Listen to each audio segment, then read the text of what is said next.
सध्या मराठी सिनेसृष्टीत लग्नसराईची घाई सुरू असलेली पाहायला मिळतेय। अनेक मराठी अभिनेत्री आणि अभिनेते हे लग्नबंधनात अडकत आहेत। यातच चाहत्यांसाठी आणखीन एक आनंदाची बातमी आहे। आणखीन एक अभिनेत्री आता लग्नबंधनात अडकली आहे। नांदा सौख्य भरे ही मालिका तुम्हाला आठवते का? या मालिकेतील अभिनेत्री ही लग्नबंधनात अडकली आहे। गैरसमज करून घेऊ नका, आम्ही ऋतुजा बागवेबद्दल बोलत नाही आहोत, तर अभिनेत्री अंकिता राऊत बद्दल बोलतोय। तुम्ही अंकिताला ओळखलत का?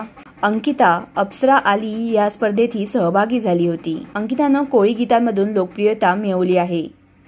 अंकिता राऊत आणि अमृत कोंडे यांचा लग्न सोहळा 22 नोव्हेंबरला थाटात पार पडला।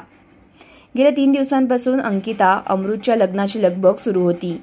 मेहंदी, हळदी सोहळा आणि काल त्यांचा लग्न सोहळा पार पडला। त्यांच्या पुढच्या प्रवासासाठी त्यांना खूप साऱ्या शुभेच्छा। तुम्ही कमेंटमध्ये या अभिनेत्रीला शुभेच्छा देऊ शकता आणि SB मराठी एंटरटेनमेंट चॅनलला लाईक, शेअर आणि सबस्क्राईब करा।